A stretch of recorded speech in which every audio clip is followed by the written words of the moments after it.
여름방학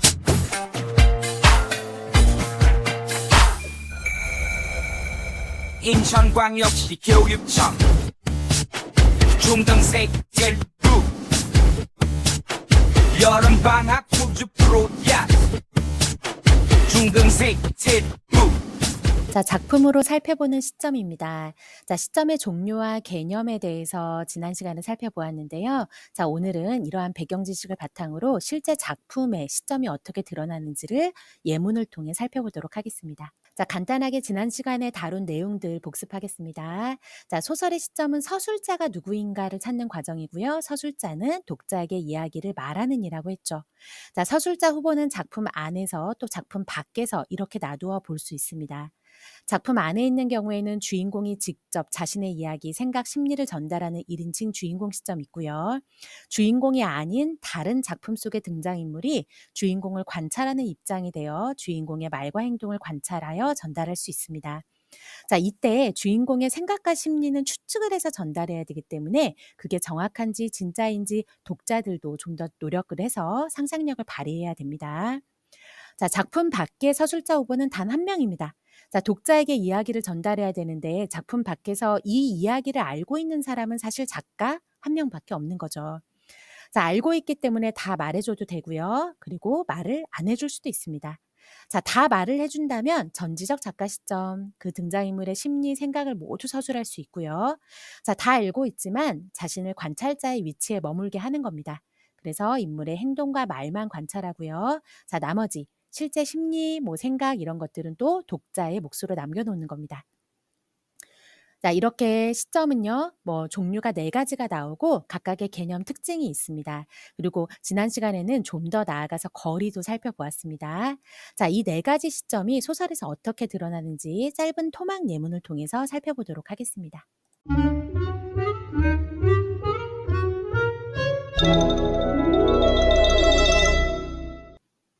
자, 메밀꽃 필 무렵의 한 장면입니다. 참고로 우리는 이제 시점이 작품에서 어떻게 드러나는지를 보기 위해 이렇게 짧게 예문을 보고 있는데요. 그 장면을 보고 있는데, 자, 실제 서술자는 작품의 분위기나 주제의식 이런 것들에 큰 영향을 미친다고 했습니다. 그래서 작품을 많이 보는 게 좋습니다.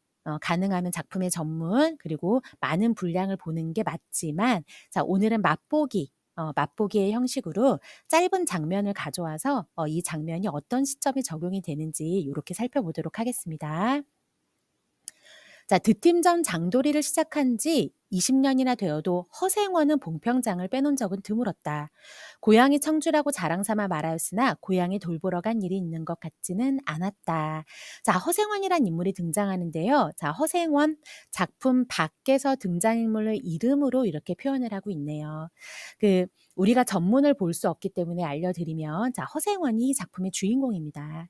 그래서 주인공을 주인공 외의 등장인물로서 관찰하는 입장이 아니고, 자, 작품 밖에서 허생원을 이렇게 보고 있는 거기 때문에 이거는 3인칭에 해당이 될 것 같아요. 자, 그러면 허생원의 심리나 감정이 나오는지 한번 보겠습니다. 자, 장에서 장으로 가는 길에 아름다운 강산이 그대로 그에게는 그리운 고향이었다. 자, 반날 동안이나 또박또박 걷고 장터 있는 마을에 거짓만 가까웠을 때 지친 나귀가 한바탕 우렁차게 울면, 더구나 그것이 저녁녘이어서 등불들이 어둠 속에 깜빡거릴 무렵이면 늘 당하는 것이건만 허생원은 변치 않고 언제든지 가슴이 뛰놀았다. 자, 허생원은 가슴이 뛰놀았어요. 자, 허생원의 기분, 심리 이런 것들이 드러나 있습니다. 그래서 자, 등장인물, 자, 주인공의 심리, 생각들을 전달하는 시점, 3인칭 전지적 작가 시점에 해당하는 장면이라고 볼 수 있겠습니다. 우리가 거리에 대해서 지난 시간에 언급을 했었는데요. 자, 그러면 3인칭 전지적 작가 시점이라는 걸 알고 있는 상태로 서술자가 인물에 대해 거리를 두며라고 지금 서술이 되어 있죠. 자, 서술자와 인물의 거리 기억이 나시나요? 자, 서술자가 인물에 대해 잘 알고 있는 1인칭 주인공이나 3인칭 전지적 작가 시점의 경우에는 거리가 가깝다라고 표현이 되죠. 잘 알고 있기 때문에. 그래서 거리를 두며, 즉 거리가 멀다라는 저 표현은 네, 옳지 않은 표현, 네, X에 해당이 됩니다. 그래서 요런 식으로 우리가 인제 표현이 된다는 것도 한번 확인을 해 보고요. 자, 오정희의 소음 공예의 한 장면입니다. 자, 집에 돌아오자마자 뜨거운 물로 샤워를 하고 실내복으로 갈아입었다. 목요일 심신장애자 시설에서 자원봉사자로 일하는 날은 몸이 젖은 솜처럼 피곤하고 무거웠다. 자, 이 인물의 어떤 상황 그리고 상태 이런 것들이 나오고 있네요. 자, 그래도 사지가 뒤틀리고 정신마저 온전치 못한 아이들을 씻기고 함께 놀이를 하고 휠체어를 밀어 산책을 시키는 등 시중을 들다 보면 나를 요구하는 곳에서 나 1인칭이네요. 자, 1인칭 시점에 해당이 되고요. 자, 우리가 이 장면만 봤을 때는 본인의 이야기를 많이 하고 있습니다.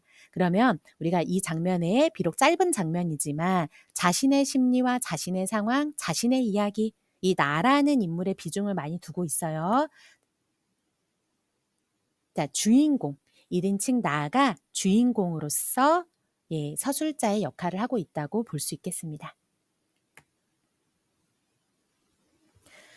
자, 황순원의 소나기입니다. 자, 소녀가 물속에서 무엇을 하나 집어낸다. 그리고 밑에 한번 볼게요. 소녀는 저도 모르게 벌떡 일어섰다. 자, 지금 등장인물이 이 장면에 한해서 소년과 소녀 이렇게 나오는데 나라는 표현이 없습니다. 그러면 등장인물이 스스로 자신의 이야기를 전달하는 게 아니에요. 관찰자든 주인공이든. 자, 3인칭으로 일단 보내고요. 그럼 관찰자, 3인칭 작가 관찰자일까, 3인칭 전지적 작가 시점일까를 볼 때, 자, 소년이 하는 행동, 벌떡 일어섰다라는 행동이 자기도 모르게 무의식적으로 이거면 심리에 해당하는 영역이죠. 그래서 등장인물의 심리가 나오는 부분, 이 부분을 통해 네, 3인칭 전지적 작가 시점으로 볼 수 있겠습니다. 물론 지금 선생님이 가져온 장면들이 워낙 짧아요. 그래서 단서가 더 있으면 좋아요. 그래서 처음에 말했던 것처럼 사실 우리가 서술자나 시점을 제대로 살펴보기 위해서는 그 소설 전반의 내용 그리고 흐름 더 많은 분량의 내용을 보는 게 좋습니다. 네, 지금 이런 식으로 우리가 짧게 한번 확인을 해 볼게요.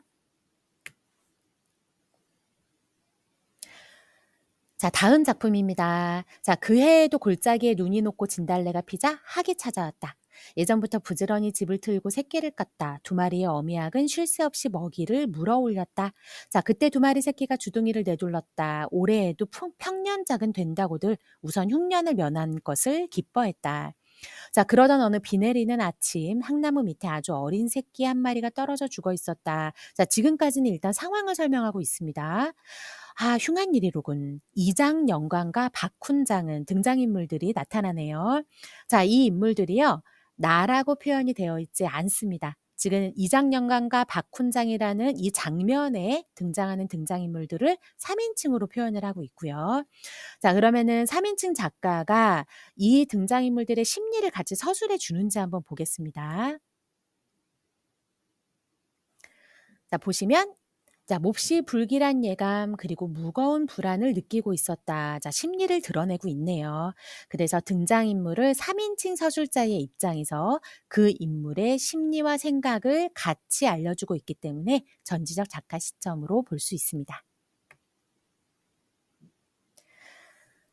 자, 곱다니는 시골 아이답지 않게 살갗이이고 맑은 눈에 속눈썹이 길었다. 자, 일단 곱단이라는 인물에 대한 설명이 나오네요. 자, 근데 나는 나 1인칭이에요. 네, 서술자가 작품 속의 등장인물이에요. 자, 그럼 1인칭의 경우에는 자신이 주인공인지 아니면 주인공이 아닌 위치에서 주인공의 상황을 설명해 주는지를 보면 되는데 그럼 조금 더 볼게요. 자, 그녀의 속눈썹이 얼마나 길었는지 표현할 말을 몰랐었는데 김용택의 시 중에서 가장 알맞은 말을 찾아냈다. 한방눈이 내려앉아서 쉴 만큼 길었다. 한방눈은 녹아 이슬방울이 되고 촉촉히 젖은 눈썹이 그녀의 검은 눈동자의 그늘을 들이우면 목석의 애간장이라도 녹일 듯 애틋한 표정이 되곤 했다. 자, 지금 서술자는 난데 내 얘기를 하지 않아요. 지금 여기서 그녀는 곱단이죠. 그래서 곱단이의 외양, 곱단이의 느낌, 곱단이의 모습 이런 것들을 표현합니다. 자, 이어서 만드기는 총명하여 하나를 가르치면 열을 알았고 생긴 건 또한 관옥 같았다. 자, 이번에 다른 등장인물 만드기가 등장하는데요. 이것도 만드기에 대한 설명을 쭉 합니다. 자, 1인칭이지만 자신의 이야기보다 다른 등장인물의 이야기를 더 많이 하고 있습니다. 자, 1인칭 관찰자 시점입니다. 예, 자기 얘기를 많이 하지 않아요. 자, 중심 인물이 아니란 뜻이죠. 자, 그 전체를 보면요. 주인공은 만드기와 곱다니 이제 그와 그녀로 볼 수 있습니다. 그래서 1인칭 관찰자 시점의 서술입니다. 하근찬의 순환이대의 한 장면입니다. 진수가 돌아온다. 진수가 살아서 돌아온다. 아무개는 전사했다는 통지가 왔고 아무개는 죽었는지 살았는지 통 소식이 없는데 우리 진수는 살아서 오늘 돌아오는 것이다. 자, 일단 등장인물 한 명 진수는 진수로 표현이 되어 있어요. 조금만 더 볼게요. 생각할수록 어깨바람이 날 일이다. 그래 그런지 몰라도 박만도는 여느 때 같으면 아무래도 한두 군데에 앉아 쉬어야 넘어설 수 있는 용머리째를 단숨에 올라채고 만 것이다. 자, 지금 등장인물이 이 장면에서 진수, 박만도 이렇게 두 명이 나오는데요. 둘 다 나라고 표현이 되어 있지 않아요. 자, 3인칭에 해당이 되고요. 자, 박만도가 용머리째를 올라채고 고갯마루를 지나는 동안 쉴 생각을 하지 않았다. 밑줄 한번 볼게요. 자, 그럼 이 부분을 보면은 지금 박만도의 생각 또 심리 이런 것들이 나와요. 그래서 전지적 작가 시점으로도 볼 수 있습니다. 근데 이 작품은 전체를 보면 이제 관찰자 시점에 가깝습니다. 그러니까 3인칭 관찰자 시점으로 드러내는 부분들이 더 많아요. 그러니까 등장인물의 생각과 심리를 표현할 수 있는 부분도 말과 행동을 통해서만 드러내는 부분들이 많고요. 이렇게 부분적으로 전지적 작가 시점, 부분적으로 그 비중이 적어요. 네. 그래서 박만도와 진수의 어떤 생각이나 심리를 드러내는 부분들은 좀 제한적으로 나타나기 때문에 이렇게 표현을 할 수도 있습니다. 자, 이 장면은 생각이 드러나요. 그래서 전지적 작가 시점으로 볼 수 있지만 선생님이 이 설명을 하는 이유는 자, 작품 전체를 봤을 때와 작품을 부분으로 봤을 때 또 이제 시점이 해석이 달라질 수 있다는 거예요. 그래서 우리가 이거를 암기하는 건 중요하지 않아요. 이 작품은 시점이 어땠다라는 걸 암기하는 게 중요한 게 아니라 주어진 장면에서 서술자가 어떻게 드러나는지의 흐름을 보는 게 중요합니다. 내가라고 나오네요. 일단 1인칭이고요. 그러면 자기가 주인공인지 주인공이 아닌지를 봐야겠죠. 내가 소녀를 맨 처음 발견한 것은 한나절로 끝나버린 피난길에서 돌아온 그 이튿날이었다라고 하고 자, 그 밑에도요. 자, 얘하고 생판 모르는 녀석이 간드러진 소리로 나를 부르고 있었다. 자, 주제꼴은 꾀재재해도 곱살스런 얼굴에 꼭 계집애처럼 생긴 녀석이었다라고 되어 있네요. 그리고 그 생김새가 도시아이다운 사람을 부르는 방식이 우리하고 딴판이었다. 자, 이 장면에서 서술자는 나이지만 설명은 요 계집애처럼 생긴 요 녀석에 대한 설명이 더 많이 나옵니다. 자, 주인공은 소녀이고요. 자, 1인칭 관찰자 시점으로 볼 수 있습니다. 자, 사랑 손님과 어머니의 한 장면입니다. 자, 한참 후에 아저씨가 손목을 잡고 내려오는데 유치원 동무들을 만났습니다. 한 동무가 자, 오키가 아빠하고 어디 갔다 온다 응 하고 말하였대요. 그 아이는 우리 아버지가 돌아가신 줄을 모르는 아이였습니다. 우리 나왔죠. 나는 얼굴이 빨개졌습니다. 자, 1인칭이네요. 자, 그때 나는 얼마나 이 아저씨가 정말 우리 아버지였더라면 하고 생각했는지 모릅니다. 자, 1인칭이에요. 그런데 밑에 하단의 서술을 쭉 보시면 자, 아저씨와 그리고 어머니의 상황에 대한 설명이 작품 전반에 걸쳐 나와요. 그래서 1인칭 관찰자 시점이라고 볼 수 있는데 자, 아저씨가 얼굴이 홍당무처럼 빨개져서 내가 이제 아저씨한테 "아저씨가 우리 아빠였으면 좋겠어요."라고 얘기했는데 아저씨가 홍당무처럼 빨개졌고 몹시 화가 난 것처럼 보였대요. 자, 이 오키가 되게 어린아이예요. 그리고 이 아저씨는요. 우리 엄마를 좋아하고 있는 상태입니다. 근데 이제 돌아가신 아버지의 친구예요. 자, 지금은 뭐 별로 대수롭지 않게 여겨질 수 있겠지만 이 작품의 시대적 배경인 30년대에는 사별을 했더라도 여성이 남겨진 여성이 엄마가 재혼을 하거나 이런 것들을 되게 금기시했던 되게 몹쓸 일처럼 여겼던 그런 시대입니다. 자, 아저씨와 어머니는 서로 호감을 가지고 있지만 그것을 표현하기가 어려운 거죠. 자, 아저씨가 얼굴이 빨개진 이유는요. 우리가 조금 성장한 독자로서 봤을 때는 어머니를 좋아해서 부끄러워서 그런 거예요. 근데 아무것도 모르는 어린아이 서술자인 오키 입장에서는 화가 났다고 표현을 하는 거죠. 그러니까 선생님이 전에 얘기했던 그 바로 대목입니다. 자, 1인칭 관찰자는요. 잘못된 정보를 전달할 수도 있어요. 어린아이 관찰자가 이렇게 잘못된 정보를 전달할 때에는 순수함이 좀 느껴집니다. 그래서 작품의 순수성을 좀 부여하고 싶을 때, 만약에 이 작품이 어머니나 아저씨가 서술자였더라면 작품이 조금 더 약간 분위기가 어두워졌을 거예요. 아, 내가 아저씨가 서술자라면 내가 저 여인을 사랑하는데 이 감정을 표현하지 못하다니. 또 내가 어머니라면, 서술자가 어머니라면, 아, 내가 그 아저씨에게 계속 마음이 끌리는데 이를 어떡하지? 그러니까 조금 더 걱정이 많고 불안하고 이런 분위기가 더 많이 느껴졌을 거예요. 그래서 서술자를 어린아이로 설정함으로써 작품의 분위기를 좀 더 밝고 순수하게, 그리고 주제의식도 강조하는, 네, 이런 서술자의 역할이 강조되는 작품입니다. 자, 마지막 작품이에요. 자, 부분적으로 시점이 변하는 소설을 가져왔는데요. 자, 복녀는 19살이었다. 얼굴도 그만하면 뻔뻔하였다. 자, 이렇게 해서 그 동네 여인들의 보통 하는 일을 본받아서, 자, 복녀에 대한 설명이 쭉 나옵니다. 복녀 부부가 가난하게 살았고요. 자, 빈민굴 여인들이 송충이 잡는 일을 하는데, 자, 빈민굴 여인들이 모두가 자원을 하였고 복녀는 그 중에 한 명이었다. 복녀에 대한 설명을 하네요. 자, 서술자가 나라는 형식으로 드러나 있지 않습니다. 3인칭이고요. 자, 복녀는 뭔가 이제 부도덕한 일이나 아니면은 이렇게 뭐 구걸 이런 일들, 그리고 자신의 이제 뭐 얼굴을 팔아서 요런 일들 하지 못한다라는 거예요. 이제 가난하지만 그래도 도덕을 배우고 그런 집에서 자랐기 때문에, 그래서 복녀의 심리가 드러나고 있습니다. 자, 3인칭 전지적 작가 시점이고요. 자, 감자의 맨 마지막 장면이에요. 우리가 이제 이 소설을 사실 쭉 알면 훨씬 더 이해에 도움이 됩니다. 자, 마지막 장면에 복녀의 죽음이 나오는데요. 쭉 보시면 복녀의 송장은 사흘이 지나도록 무덤으로 못 갔다. 왕서방은 복녀의 남편을 찾아갔다. 복녀의 남편도 왕서방을 찾아갔다. 자, 둘의 사이에는 교섭이 있었다. 사흘이 지났다. 복녀의 시체는 왕서방에서 남편의 집으로 옮겨줬다. 시체를 세 사람이 둘러앉았다. 자, 그리고 세 사람이 서로 돈주머니를 꺼내요. 그리고 돈이 오고 갔다. 이렇게 되어 있죠.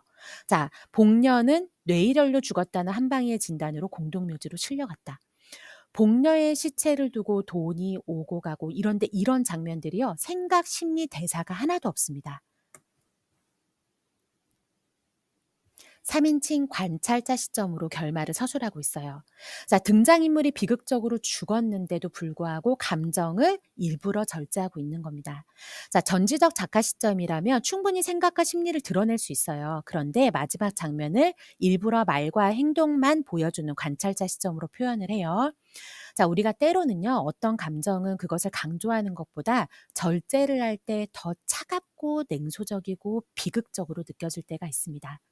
자, 복녀가 죽음을 맞이하였는데도 이 상황에서 감정적으로 공감하고 슬퍼하고 애도하는 그런 장면을 하나도 보여주지 않고 있어요. 그래서 복녀의 죽음이 너무나 싸늘하게, 그 누구도 슬퍼하거나 안타까워하는 그러한 과정이 없이 그렇게 한 사람이 죽음을 맞이하는 요런 형식으로 마무리가 되죠. 자, 죽음을 더욱더 비극적으로 만드는, 예, 그러한 역할을 합니다. 자, 시점을요, 우리가 부분적으로 이제 몇 개의 작품을 통해서 아주 간단하게 살펴봤습니다. 그래서 이런 식으로 서술자가 역할을 할 수 있구나라고 확인을 해주시면 되고, 자, 우리 이제 시점의 개념, 그리고 작품을 통해 살펴본 이 시간, 이 2시간을 통해서, 자, 시점에 어떤 종류가 있고 특징이 있는지, 또 작품에 중요한 역할을 미치고 있구나, 이렇게 이해해 주시면 좋을 것 같습니다. 자, 이상입니다.